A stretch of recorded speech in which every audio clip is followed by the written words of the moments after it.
A ver, es importante, amados, entender qué fue lo que se perdió en el jardín del Edén. Se perdió el reino de Dios. ¿Qué significa el reino de Dios? Que se ejerciera la voluntad del Señor en esta su creación. ¿Y qué es la voluntad del Señor?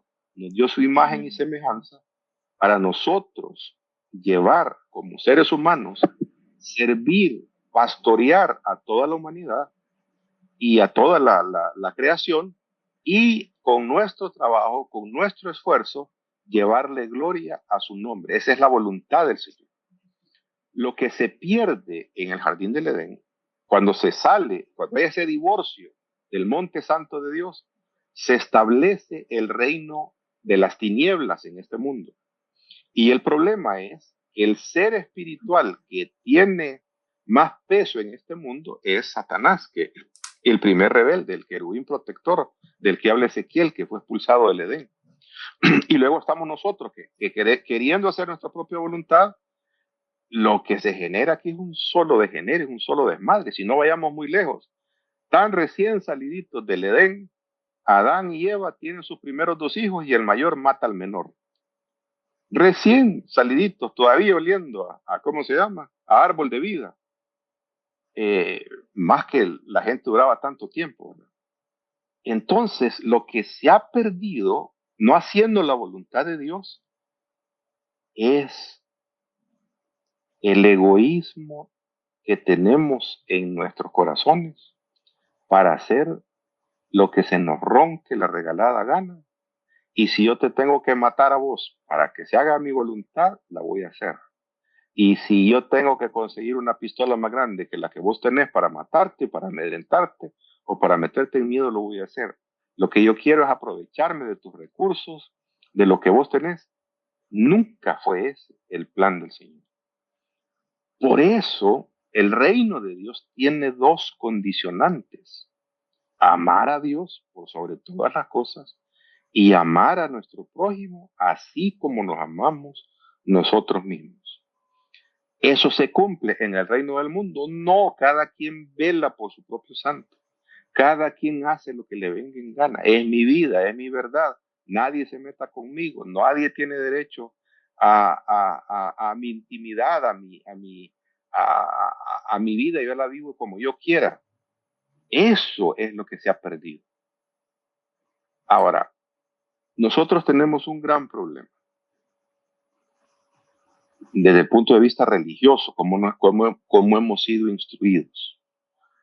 Porque creemos que el Evangelio, bueno, hay unos que creen, y estoy hablando de evangélicos, no estoy hablando ni de católicos, estoy hablando de evangélicos. Y estoy hablando de evangélicos que supuestamente tienen la sana doctrina. Unos creen que el Evangelio se trata de nada más recibir a Cristo como Señor y Salvador de su vida, y eso, si yo creo en eso, entonces soy salvo. ¿Será?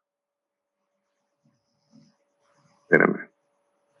Alguien está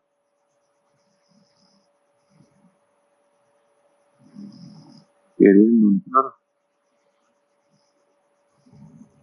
Nacho, bienvenido. ¿Será? Hola, hola, bienvenido, gracias. Porque bien chévere, ¿verdad? Porque si todo lo que yo tengo que hacer es, yo recibo a Cristo como mi Señor y Salvador personal, y no importa lo que yo haga, no importa lo que diga, pero mire el hilo de lo que está queriendo hacer el Señor. ¿Qué es lo que está queriendo hacer el Señor en este mundo? A través de sus santos. Está queriendo que el plan original de Él se dé, se vuelva a dar, que los hombres, los seres humanos, no, amemos a Dios por sobre todas las cosas y amemos a nuestro prójimo como nos amamos a nosotros mismos. El gran problema que tenemos los cristianos es que creemos que la fe es una fe estática. ¿Vos crees? Sí, yo creo. Pero es como esto, miren. Usted dice, sí, miren, yo creo que si yo salto con una bola de boliche del 11º piso de este edificio, yo voy a volar. ¿Lo crees? Sí, créelo. Va, subiste y lo tirás. Ah, no, es que me voy a matar. Entonces es mentira que crees, porque tú creencias, la fe que supuestamente vos tenés, es un estado mental, un garabato que vos mismo te estás dando. Creer realmente cuando agarrás la bola de boliche, subís al 11º piso y te tirás. Esa es la verdadera fe. Y esa práctica de la fe es lo que perdemos nosotros al no estudiar la escritura como Dios manda, como lo que, ¿cómo se llama? El peso del evangelio que tiene en la vida, que debería tener en la vida de nosotros como cristianos, porque nosotros somos los que producimos o los que somos la luz y la sal de este mundo. Por eso, queridos hermanos, porque Dios sabe que es el reino el que se ha perdido y que todos los desmadres que tenemos alrededor nuestro son causados porque Dios no gobierna en nuestras vidas. ¿Por qué hay hambre? Porque Dios no gobierna. ¿Por qué hay muerte? Porque Dios no gobierna. ¿Por qué hay guerras? Porque Dios no gobierna. ¿Por qué hay divorcios? Porque Dios no gobierna. Toda esa maraña de males que tenemos y que no somos ajenos en la iglesia, hasta la misma muerte, es producto de eh, de, de que el reino de Dios se perdió. De que el reino de Dios no está reinando en la vida de las personas. ¿Y cómo sabemos que Dios no reina? Por cómo nos comportamos, por cómo somos unos con otros, por la manera egoísta con la que nos vemos. Hermana Carmencita.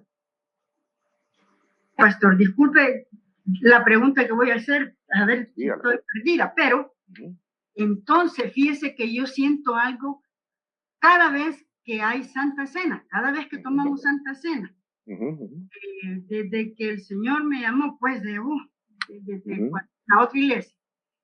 Desde el momento en que hay personas que no quieren tomar la Santa Cena, es, para mí, es no han entendido que el Señor nos dice que si pedimos perdón, Él es fiel y justo para perdonar nuestros pecados y limpiarnos de toda maldad, y en ese momento estamos diciéndole, Señor, en ese momento tengo que tener esos segunditos para pedirle perdón al Señor por lo que he hecho.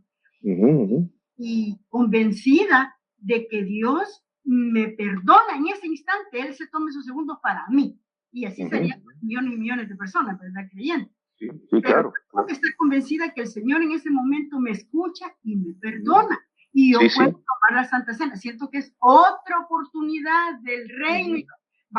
Y lo otro es, o porque definitivamente no tomamos la Santa Cena porque no queremos obedecerle al Señor y dejar de hacer lo que conscientemente hacemos sabiendo que es en contra de la voluntad de Dios. Sí, lo que pasa es que también ha habido muy mala enseñanza, hermana Carmencita, con respecto a la Santa Cena. Gente que o sea, porque ¿qué nos ha enseñado la doctrina evangélica? Es que el que toma la cena sin discernir el cuerpo de Cristo, juicio come para sí. Con esa amenaza, amado, uno dice, y si yo estoy en pecado y la tomo, juicio viene para mí. Y todavía lo recalca el apóstol Pablo, y por eso de algunos de ustedes están enfermos y otros duermen. Que duermen es que ya se murieron. Perdone, pero yo he entendido que antes el Señor habla de que nos pongamos a cuentas con Él. O sea, ese es el momento que siento yo que es mi oportunidad de ponerme a cuentas con el Señor. Y pero, una vez mi hermano me dijo, y así de fácil es aceptar a Jesús, solo pedirle perdón, así de fácil es, porque Él lo pagó en la cruz, ahí se llevó mis pecados. Entonces, eso es lo que, por eso le digo, disculpe la pregunta, pero yo siempre he pensado así. Y ahora que estamos aprendiendo del reino, o sea, para mí, cuando tomamos Santa Cena, como que Dios, ahí se quisiera el Señor mandar ya venir en su reino. Si todos dijéramos, sí, perdónanos, Señor, y quiero ser como tú me has dicho, el amarnos unos a otros, y eso. Sí, se lo voy a contestar al final. Sí. Porque creo que lo que vamos a estudiar ahora nos va a abrir mucho los ojos de la esencia de la vivencia del reino. Porque, a ver, esto es lo que pasa. ¿Cuál es la enseñanza evangélica? Hay varias ramas, ¿verdad? La primera rama es No, vos recibí a Cristo como Señor y Salvador personal y todos tus pecados son perdonados y bla, bla, bla, bla, bla. Y entonces yo puedo andar en la calle, repetir la oración, ya sos salvo. Vos, el otro repite la oración, ya sos salvo, ya sos salvo. Espéreme. No. El Señor jamás predicó eso. No. Ni el apóstol Pablo, ni nada. Ese es un invento de abaratar el evangelio, ¿verdad? Porque eso no se trata de ¿cómo se llama? De ganar popularidad y de hacerlo, ¿cómo se llama? Al estilo express. Eso es una posición. Y permítanme, no me vayan a interrumpir, permítanme ir por las diferentes ramas para que vean ustedes cuál es la verdadera esencia del evangelio. La segunda rama es que tenemos que abstenernos de pecar. Es que aquí lo que necesitamos nosotros es totalmente apartados del mal, apartados de la maldad. Bueno, a raíz de eso hay monasterios, ¿verdad? Estoy hablando de gente, de cristianos, sí, lógicamente la mayoría son católicos. ¿Y por qué? Porque yo me quiero separar del mundo, porque yo no quiero tener internet, no quiero tener televisión, yo no quiero tener, porque yo quiero estar purificado para que cuando el Señor venga, el Señor ¿cómo se llama? Me diga bien, buen servo fiel, en lo poco fuiste fiel, en lo mucho, porque yo creo que mi vida cristiana es de abstenerme de pecar. Yo ya soy salvo, recibí al Señor, yo no le quiero fallar al Señor, yo quiero entonces apartarme del mal. Y la única manera de apartarme del mal es viviendo una vida aislada de este mundo, porque nos contaminamos, ya quieras o no, nos contaminamos. El que va en el bus ahí oyendo la música de perreo, cuando sale en la tele salen unas mujeres chulonas, cuando la música hablan malas palabras, entonces yo me tengo que aislar del mundo porque Dios quiere que yo esté separado del mal, y la medición que Dios tiene para dejarme entrar en el reino es que yo no peque. Esa es otra posición. Hay una tercera posición y es los que dicen, mira, es que realmente el evangelio es que hablemos de todos los beneficios que el reino de Dios trae para nuestras vidas. Porque Dios quiere que nosotros seamos felices. Sí, eso, Dios quiere mi felicidad. Pues Dios quiere que yo tenga carro nuevo, que yo tenga casa nueva, que yo tenga billetes en el banco. El evangelio es para prosperar. Y saben una cosa, el que no prospera es porque algo mal anda, ¿verdad? Porque aquí los pobres no tienen cabida en este evangelio que yo creo, porque todo es prosperidad y andan ahí los falsos apóstoles abriendo portales de prosperidad y para poner negocios y hacer aquí y hacer allá. Bueno, y le estoy hablando de simplemente tres cosas. Vamos a la palabra para ver que nos diga el Señor de qué se trata este volado. Con los conocimientos que tenemos del reino, con el conocimiento que tenemos de lo que se perdió. Porque el único ofrecimiento que hace el Señor es su reino. Para todos los males de esta vida es su reino. Y mírenlo si no. Marcos 1, 14 y 15. Después que Juan fue encarcelado, Jesús vino a Galilea predicando el evangelio del reino de Dios. No anduvo diciendo quién quiere carro nuevo. No anduvo diciendo los que están divorciados yo los voy a volver a unir. No anduvo diciendo el que está pobre yo lo voy a hacer rico. No anduvo diciendo, anda predicando el evangelio, y el evangelio son las buenas nuevas del reino del Señor. Porque sabe el Señor que lo que se perdió en el Edén es el reino. Y por eso dice que el reino se ha acercado, diciendo el tiempo se ha cumplido y el reino de Dios se ha acercado. Arrepentidos y creer en el evangelio. El evangelio son las buenas nuevas de que Él ha abierto nuevamente las puertas de su reino para que nosotros podamos entrar en él. Y mire si no, ¿a qué creen ustedes que los mandó el Señor? A los discípulos.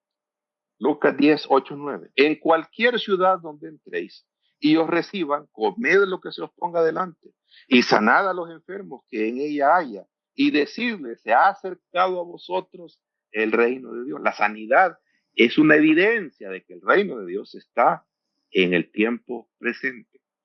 ¿Por qué el énfasis de la predicación de nuestro Señor Jesucristo acerca del reino? Porque es el reino la solución a todos nuestros males. Es el reino el plan de Dios para solventar todas las vicisitudes, la escasez, el hambre, la guerra. Es el reino de Dios la única alternativa. No nos andemos por las ramas.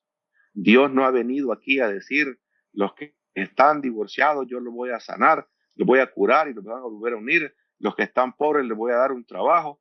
Dios no ha venido a prometer, ha venido a que nosotros, y esta es una decisión que tiene que tomar el ser humano, o entra a su reino o se sale del reino. Bueno, los que estamos adentro, ¿de qué se trata esto? ¿De qué va? De dejar de pecar, de andar en conciertos, de andar ¿cómo se llama? En giras artísticas, de andar porque está tan deteriorado el evangelio, ¿no? Y después decimos que no funciona porque no es eso el evangelio. Pero ¿de qué se trata el evangelio? Vamos a verlo. Y vamos a verlo con el Señor hablando a nuestras vidas. ¿Cómo cómo se llama? Esta historia, que no es una historia aislada, es una historia que pasó cuando Cristo estuvo aquí en la tierra. Y póngale atención, por favor, a todo lo que se dice, porque no tiene pierde. Aquí está la esencia del evangelio. Y he aquí un intérprete de la ley. Un intérprete de la ley es un escriba, o sea, que conocían la ley y que interpretaban la ley, que le enseñaban la ley a la gente. Se levantó y dijo para probarle, porque no estaba muy de acuerdo con la enseñanza de Cristo. Maestro, oiga bien, maestro, siempre el que le dice maestro anda medio perdido. Maestro, ¿haciendo qué cosa? ¿Y se acuerdan cuál fue la pregunta del joven rico? ¿Qué debo hacer? Porque hay que hacer. ¿Haciendo qué cosa? Heredaré la vida eterna. Y hemos dicho nosotros que vida eterna, salvación y reino son exactamente sinónimos el uno del otro. Porque así lo dice, lo enseña la Escritura. Porque así lo entienden los apóstoles. Así lo explica la sagrada inspiración divina, la revelación divina. ¿Haciendo qué cosa? La pregunta es clara, ¿verdad? Esta sería la respuesta que nosotros como evangélicos diríamos. Recibí a Cristo como Señor y Salvador de tu vida, todos tus pecados te van a ser perdonados y cuando te muras te vas a ir al cielo. Miremos la respuesta del Señor. Él le dijo, ¿qué está escrito? Le sacó la Biblia. ¿Qué está escrito en la ley? ¿Cómo lees? Aquel, el escriba, el intérprete de la ley, respondiendo dijo, amarás al Señor tu Dios con todo tu corazón y con toda tu alma y con todas tus fuerzas y con toda tu mente y a tu prójimo como a ti mismo. Este es un intérprete de la ley. Está en el centro de la revelación divina. Acaba de resumir en un versículo toda la ley de Moisés. Acaba de resumir los profetas. Acaba de resumir el Antiguo Testamento completo en que esta es la voluntad del Señor para heredar la vida eterna, para ser salvo, para entrar y vivir en su reino. Le dijo bien, has respondido bien. Los pastores evangélicos, no, Marachito, eso no, porque tenés que recibir a Cristo como... No, mi hijo, si este es el Señor hablando con este escriba, o le está mintiendo el Señor a este escriba. Por supuesto que no, si el corazón del Señor es que este hombre conozca al Señor y se salve. Bien has respondido, haz esto y vivirás, porque es la vida eterna la que él quiere. No está hablando de vivir a las anchas en esta tierra. Está hablando de entrar, de vivir el reino. Está hablando de estar en el centro de la voluntad de Dios, amar a Dios por sobre todas las cosas y amar a mi prójimo como a mí mismo. Y aquí está la trampa, ¿verdad?, que le quería poner este escriba al Señor. Versículo 29. Pero él, queriendo justificarse a sí mismo, dijo a Jesús: ¿y quién es mi prójimo? Porque según él amaba a Dios. Porque yo soy religioso, porque yo estudio la Biblia, porque yo sé los originales, porque yo sé la ley de Moisés, porque yo sé la historia de Israel, porque yo conozco, porque yo sé los proverbios, conozco los salmos. Pero cuando le tocó, le puso el dedo en la, igualito al joven rico, cuando le dice al Señor, le dice el fariseo, el escriba, para justificar, ¿y quién es mi prójimo? Pues, ¿a quién tengo que yo amar? ¿Quién es ese prójimo? ¿Será la suegra? ¿Será mi esposa? ¿Serán mis hijos? ¿Quién es ese prójimo? Respondiendo Jesús y dijo, y está hablando no de una parábola, está hablando de algo que realmente sucedió, porque no dijo, esta es una historia, no, está hablando de algo que sucedió. Un hombre descendía de Jerusalén a Jericó y cayó en manos de ladrones, los cuales le despojaron e hiriéndolo se fueron, dejándolo medio muerto. O sea, este venía de, ¿cómo se llama?, de Jerusalén a Jericó, y en el camino los ladrones, por robarle, lo dejaron todo mal muerto. Versículo 31. Aconteció que descendió un sacerdote. ¿Quiénes son los sacerdotes? Los que están en el templo, los que se supone que deben instruir al pueblo con la ley de Dios, los que se supone que sirven al pueblo para acercarlos al Señor, les reciben los sacrificios y viven incluso. Pasó un sacerdote por aquel camino y viéndole pasó de largo. El hermano sacerdote de Puerta de Esperanza, que ha recibido a Cristo como Señor y Salvador de su vida, que tiene un ministerio en la iglesia, que tiene una reputación, que, me explico, pasó de largo. Asimismo un levita. ¿Qué es un levita? Los que sirven a los sacerdotes en las cosas del templo. Asimismo un levita, llegando cerca de aquel lugar y viéndole, pasó de largo. ¿Por qué están pasando de largo? Porque no se quieren hacer responsables del muerto. No se quieren echar esa responsabilidad en sus hombros. Acuérdense la pregunta. No se olviden de la historia, de lo que está sucediendo. Pero un samaritano, los samaritanos y los judíos no se llevan. Los samaritanos son considerados pecadores, paganos, adoradores de otros dioses, que se han mezclado con el pueblo de Dios, pero ellos pertenecen a otra categoría de seres humanos, porque estos no pueden compararse con los judíos, porque nosotros somos gente santa. Pero un samaritano que iba de camino, vino cerca de él y viéndole fue movido a misericordia. Y acercándose, vendó sus heridas, echándoles aceite y vino, y poniéndole en su cabalgadura, lo llevó al mesón y cuidó de él. Otro día, al partir, sacó 2 denarios. O sea, se tomó el tiempo, se debió, porque yo no creo que este andaba de vacaciones. Este andaba ocupado. Pero movido por la misericordia de ese prójimo que había sido maltratado, lo cura, lo pone en su caballo, lo lleva al mesón y ya salí de mi responsabilidad. Sacó 2 denarios. 2 denarios son 2 sueldos mensuales de ¿cómo se llama? De un obrero. Y los dio al mesonero y le dijo, cuídamele y todo lo que gastes de más, yo te lo pagaré cuando regrese. Una historia real, nada de parábolas. Aquí viene la pregunta del Señor. ¿Quién pues de estos 3 te parece a vos, cabezón, que fue el prójimo del que cayó en manos de los ladrones? Él le dijo, este es el escriba, el que usó de misericordia con él. Entonces Jesús le dijo, ve y haz tú lo mismo. Porque muy religioso, muy apartado de la maldad, muy respetuoso, muy digno en la comunidad cristiana donde estás, en la comunidad de fe donde estás, muy Biblia grande que tenés, muy lo que vos querrás, pero no estás amando a tu prójimo.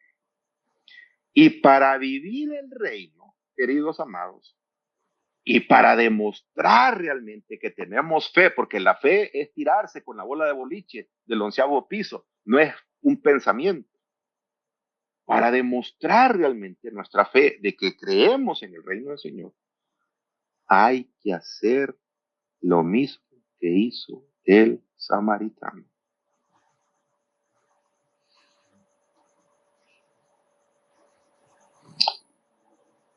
Cerca no es lo mismo que estar adentro. Yo creo que se trata del mismo evento. Nada más que Marcos registra otra parte del asunto, de la historia que es importante que la veamos. Entonces el escriba le dijo, bien maestro, verdad has dicho, que uno es Dios y no hay otro fuera de él. Y el amarle con todo el corazón, con todo el entendimiento, con todo el alma y con todas las fuerzas y amar al prójimo como a uno mismo, es más que todos los holocaustos y los sacrificios. ¿Usted está comprendiendo el mensaje del Señor? Jesús entonces, viendo que había respondido sabiamente, le dijo, no estás lejos del reino de Dios. O sea, estás cerca, pero no estás adentro. ¿Qué le faltaba a este escriba para estar adentro? Ser el buen samaritano. El gran problema que tenemos los hijos de Dios es que no pasamos el examen porque nos han puesto unos lentes religiosos que creyendo que andando en conciertos, que andando en cursos de liderazgo, que en convenciones de pastores y andando en la estamos haciendo reino. Y el reino del Señor se practica la fe todos los días, haciendo uso de la misericordia para con mi prójimo.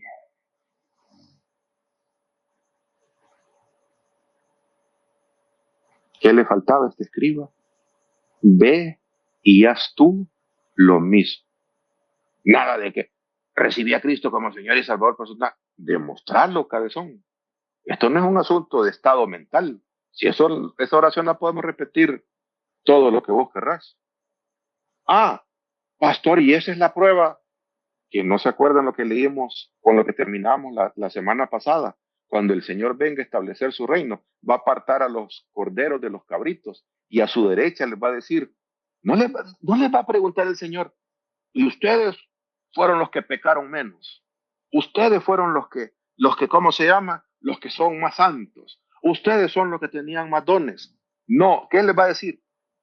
Miren, entren al reino, benditos de mi Padre. Le va a decir a los justos, dice el Señor, porque saben que tuve hambre y me diste de comer.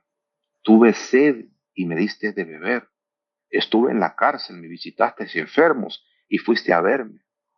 Y le van a preguntar los justos, Señor, ¿y cuándo fue que hicimos esto por ti? Ah, porque se lo hicieron a otra persona, que es imagen y semejanza mía. A mí me lo hicieron. Entonces este asunto no se trata de cómo se llama, es que sí, que la unción. Y, amado, estamos tan ciegos porque no entendimos la bendición que se nos pierde, porque este es el gran problema. El evangelio que se nos ha predicado nos hace egoístas. Es que se tiene que separar del mundo. Si es cierto, no tenemos que tener las mismas cosas del mundo, porque ya se matan, son egoístas, les falta misericordia, les falta amor, hay injusticia, todo lo que usted quiera. Pero no fue el Señor cuando hizo la oración que dijo, Señor, le dijo al Padre Celestial, no te pido que los quites del mundo, sino que los guardes del mal. ¿Por qué el Señor nos quiere en este mundo? ¿Por qué el Señor quiere que, aunque oigamos el rocón y el perreo ahí en el bus, aunque nos toque, ¿cómo se llama? Con todas las debilidades, y sabe el Señor que seamos luz en medio de las tinieblas, que hagamos el bien a nuestro prójimo, que no pensemos solamente en nuestras maneras egoístas. ¿En qué andamos los cristianos? Ha venido un pastor que tiene sanidad divina y como yo padezco del colon, voy a ir al culto para que el Señor me sane del colon, porque yo ando buscando mi beneficio. No veo la mano de Dios, porque solo andan pensando en mí mismo, no ando viendo la necesidad de mi hermano, la necesidad de mi prójimo. Y vivimos en un país, amado, donde hay mucha necesidad. Hay un montón de sinvergüenza, no les voy a decir que no, pero también hay mucha necesidad y necesidad genuina. Y los hijos de Dios que estamos haciendo, apartándonos del mundo. Estamos que vamos, ¿por qué no hacemos una conferencia en no sé qué? Hagamos un seminario en no sé dónde, este escriba sabía el Antiguo Testamento. Es más, le hizo el resumen al Señor y dijo, muy bien contestado, de esto se trata el reino. ¿Cuál es el problema que vos tenés? Que no lo vivís. Estás cerca, pero no adentro. ¿Y qué se necesita para entrar? Vivirlo. Porque este es un asunto de fe. ¿Y por qué es un asunto de fe? Porque, hermanos, en nuestra carne, en nuestra mentalidad, la tortilla que yo le doy a mi prójimo no me la como yo, ni se la comen mis hijos. Y las tortillas son escasas.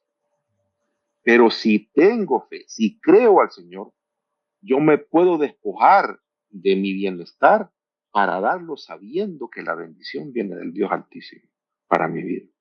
Eso es lo que quiere el Señor, que nosotros vivamos como hijos de Él. Esa es la vivencia verdadera eso fue lo que el Señor diseñó allá en el Edén para que nosotros lo viviéramos. Si nunca hubiera habido caída del ser humano, amados, aquí no hubieran clases sociales, no hubieran guerra, no hubieran pleitos de hombres y mujeres, no hubieran divorcios, no hubieran hijos rebeldes, porque todos estaríamos pendientes de todos mundos, porque tendríamos en altísima estima que mi hermano es imagen y semejanza de mi Señor. ¿Qué es lo que la Santa Cena nos enseña? Está bien el perdón de pecados, pero ¿cuáles son los pecados que Dios quiere de lo que yo esté libre para sentarme a la cena? Que esté en comunión con mis hermanos. Que por eso dice el apóstol Pablo, que los hombres, dice, levanten manos santas. ¿Sabe qué significa levantar manos santas? Que mis manos no estén manchadas de sangre, que yo no tenga pleito con el vecino, que pueda estar en paz, que pueda aguantar la ignorancia de mi hermano, que pueda soportar, que sea tolerante a los errores de los demás, que sea, que sea, que el sabio, como dice la Escritura, puede pasar por alto la ofensa. Porque es más importante el amor. El amor cubrirá multitud de pecados. Y si no, vamos a la enseñanza de la Santa Cena, para que ustedes la vean con esa óptica. Porque sacada de contexto, parece decir un montón de cosas que no dice la Cena del Señor. Y porque le tocó la hermana Carmencita, lo vamos a tocar. Primera Corintios. Vamos a leerlo todo, de manera rapidita, simplemente para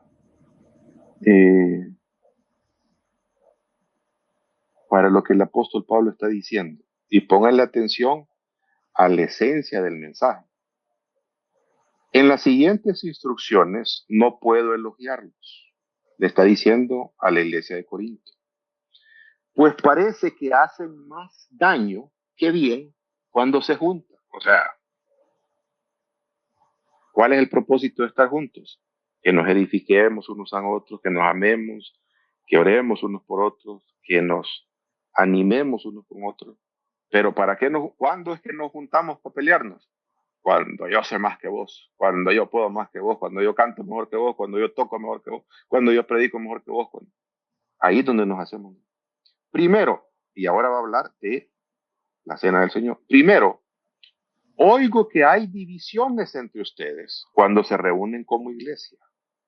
Y hasta cierto punto lo creo, porque los conozco, bacalao. Así que, por supuesto que tiene que haber divisiones entre ustedes para que los que tienen la aprobación de Dios sean reconocidos. O sea, ¿por qué surgen esas divisiones? Para que el que sale bien librado sepa que Dios realmente lo aprueba en sus acciones y lo que está haciendo. Cuando ustedes se reúnen, la verdad es que no les interesa la cena del Señor, pues algunos se apresuran a comer su propia comida. A ver, en ese momento, amados, la cena era una cena de verdad, no como nosotros, el pedacito de pan y la copita, ¿verdad? Era una cena de verdad. Entonces, como yo traje mi propia comida, aquí cada quien trae yo empiezo a comer. Espérenme, si esto es un acto de comunión, hijo, tenemos que esperarnos unos con otros. Es lo que está diciendo el apóstol Pablo. Algunos se apresuran a comer su propia comida y no la comparten con los demás. La tortilla mía no te la puedo dar a vos, yo me la voy a comer. ¿Y qué es lo que quiere el Señor? Amar a Dios y a tu prójimo como a ti mismo. Como resultado, algunos se quedan con hambre, mientras que otros se emborrachan, porque era vino de verdad. ¿Qué? ¿Acaso no tienen sus propias casas para comer y beber? ¿O de veras quieren deshonrar a la iglesia de Dios y avergonzar a los pobres? Porque ¿quiénes son los que llevaban su propia comida? Los que tenían las posibilidades. Pero los hermanos que eran de menor necesidad, estos que aguanten hambre, ¿y por qué no trabajan estos babosos? Que cada quien traiga sus propias tortillas, que la cena del Señor y que no sé qué. Yo verlo por mi propia. Es lo que está haciendo énfasis el apóstol Pablo. ¿Qué se supone que debo decir? ¿Quieren que los elogie? Pues bien, de ninguna manera los elogiaré por eso. Y no está hablando, amados, de que se fueron a la discoteca, de que se fueron tras otros dioses. Está hablando de un problema de comunión de los santos en la iglesia, en una cosa tan sencilla como la comida, que no se puede ni compartir la comida unos con otros. Eso habla de que no son gente de reino todavía. El reino está lejos de ellos, es que sí sé, yo tengo, que bla, bla, bla, pero no lo practicamos. Pues yo les transmito lo que recibí del Señor mismo, la noche en que fue traicionado. El Señor Jesús tomó pan y dio gracias a Dios por ese pan. Luego lo partió en trozos y dijo, esto es mi cuerpo, el cual es entregado por ustedes. Hagan esto en memoria de mí. ¿Cuál es la razón de ser de la Santa Cena? Hacer memoria del sacrificio que Cristo hizo en la cruz del Calvario, de lo cual yo no soy merecedor. Cuando yo me siento merecedor de lo que sea, yo empiezo a ver para abajo, mi hermano.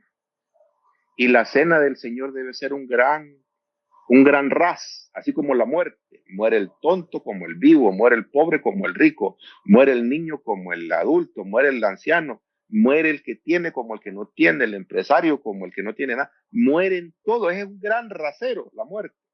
Pues la cena del Señor es un rasero que nos ubica a cada uno de nosotros, porque somos inmerecedores de sentarnos a la cena del Señor, a menos de que seamos participantes de esa gracia bendita de Dios. Y porque yo no soy mayor que mi hermano, porque yo no soy, aunque tenga más que mi hermano, yo debo ver en él la imagen y semejanza del Señor.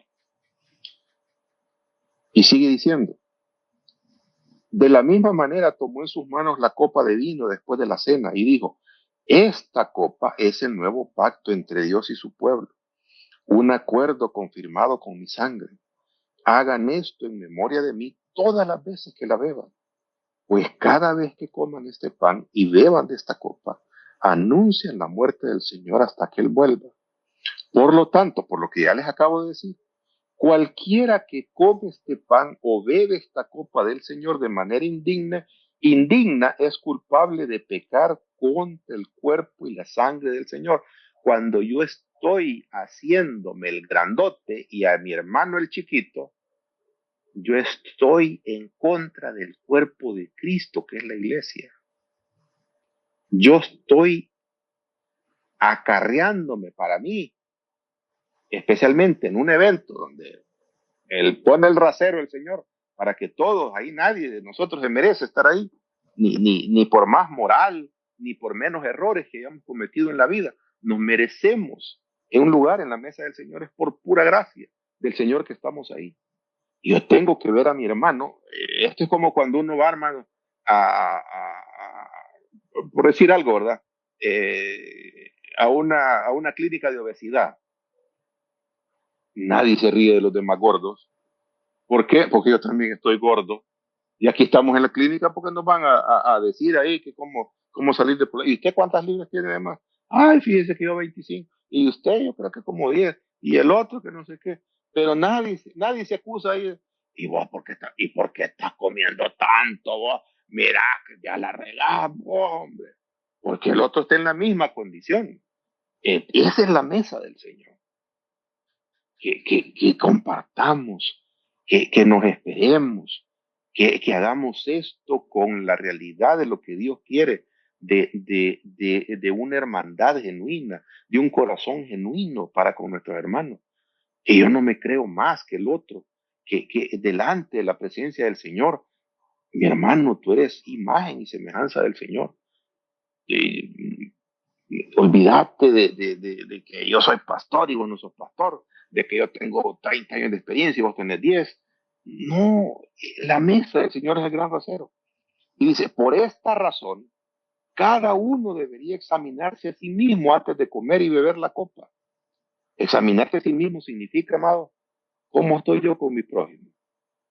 ¿Me estoy creyendo la divina garza? Ahorita es el momento de bajar mi orgullo, porque yo sé que yo no merezco estar aquí.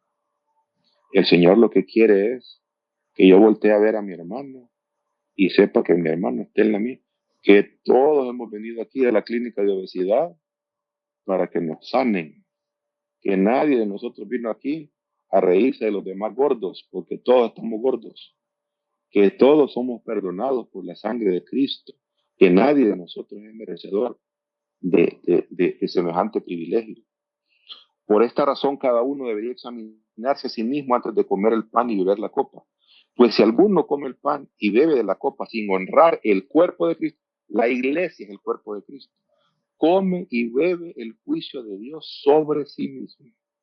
Entonces, ¿de qué se trata la Santa Cena, amados? Se trata de hacer memoria del sacrificio de Cristo y de que nos volteemos a ver unos con otros. Y si brother, estamos en la misma, ¿verdad? Estamos en la misma.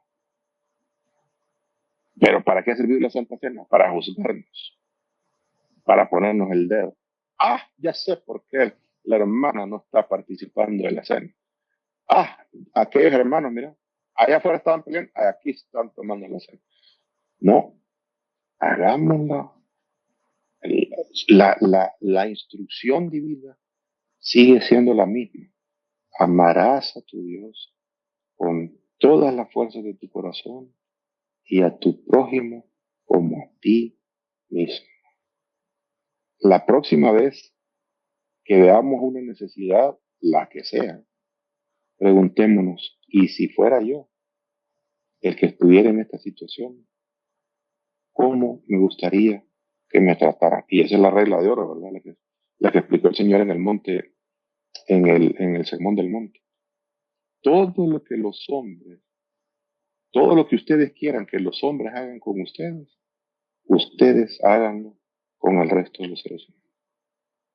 Ya ve que la cena del Señor no se trata de que peque, porque pecamos a diestra y siniestra de lo que hacemos, de lo que no hacemos, de lo que decimos, lo que no decimos, de lo que pensamos y lo que no pensamos. Se trata de discernir el cuerpo de Cristo. Se trata de que nos sirva para unirnos, no para dividirnos, no para separarnos, sino para estar juntos, sin ninguna ni petulancia religiosa, ni petulancia de lo que sea, ni posiciones, ni de experiencia, ni se trata de hermandad. Mirad cuán bueno y cuán delicioso es habitar los hermanos juntos y en armonía. Es ahí donde manda el Señor bendición y vida eterna. Pregunta, amados, antes de que me estoy inspirando ya a las 9. Hermana Karencita. Pastor, eso es exactamente lo que yo entiendo. Cuando digo que en ese momentito el Señor nos da una oportunidad para que reconozcamos que estamos mal, uno, no hay justo ni uno. Estamos mal, entonces tenemos la oportunidad para decirle, papá, perdóname, la regué, la estoy regando. ¿Ya? No es para yo juzgar, vea que no la toma porque esta, no. Correcto. Yo me estoy viendo yo, entonces yo digo, es mi, pastor, perdonen lo que le voy a decir, ¿usted cree que cuando hemos tomado Santa Cena yo siempre he llegado bien contenta? No, yo digo, Señor, quiero quitarme esto de la cabeza, del corazón, yo quiero estar de acuerdo en lo que tú me mandas a hacer. A eso me refiero yo cuando tomamos Santa Cena, a mí se me ocurre que es la oportunidad justa para yo decirle, papá, estoy mal, ayúdame, perdóname. Y entonces, pues no tomar la Santa Cena como queriéndole decir, vaya papá, lo voy a intentar de nuevo, pero ayúdame. Y pueda que nomás salga a la puerta y ya la regué de nuevo.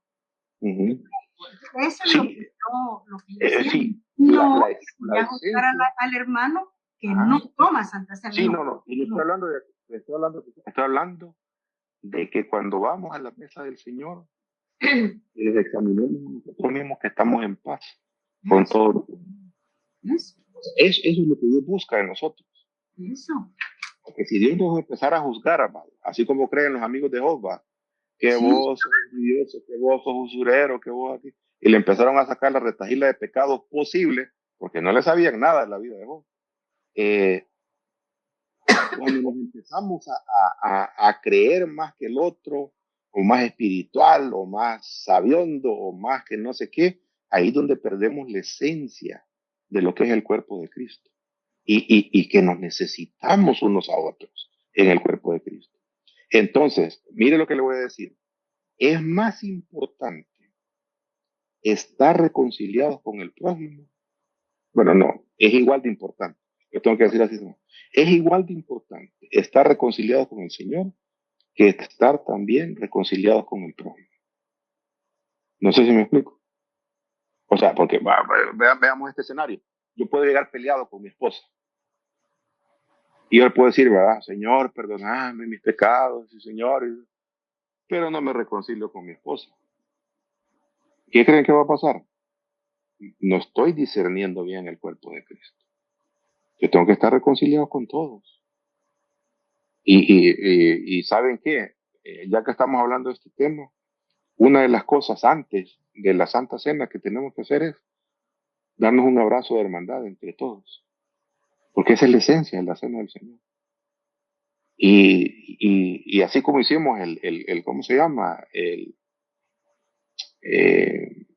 Nuestro Yom Kippur, aunque sea así, va a repetir. Si te he ofendido, disculpame. Si te he ofendido, disculpame. Yo quiero tomar la cena del Señor de manera digna.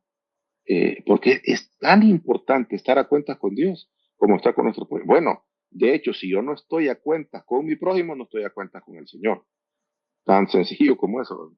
Entonces, esa es la parte esencial de la cena del Señor. Marlon. Quizás solo para cerrar y abonar lo que decía usted, pastor. De hecho, si vemos con microscopio lo que dijo, bueno, cuando dijo Dios, vea, hagamos al hombre a nuestra imagen y semejanza, también era parte de eso, ser sociables. Porque no hay llanero solitario, pastor. De hecho, nos hizo para que convivamos y por eso Dios toma en acuerdo cuando Él pone algo a decir y lo vemos con Micaías, va, hey, ¿qué hacemos para que acá muera? Va? Y todos opinaron. Dios toma en cuenta. Entonces, no es que solo Dios y Él, no, Él también toma en cuenta a su hijo, toma en cuenta a su pueblo, y a eso vamos al final, en el futuro. Vamos a reinar, pero también vamos a estar con nuestros hermanos. Quiera o no, vamos a estar haciendo la obra del Señor, recibiendo nuevas instrucciones. Y no es que yo voy a vivir aparte y el otro que viva ahí aparte. No, no vamos a ser parte de una sola, pero vamos a estar siempre en el servicio eterno del Señor.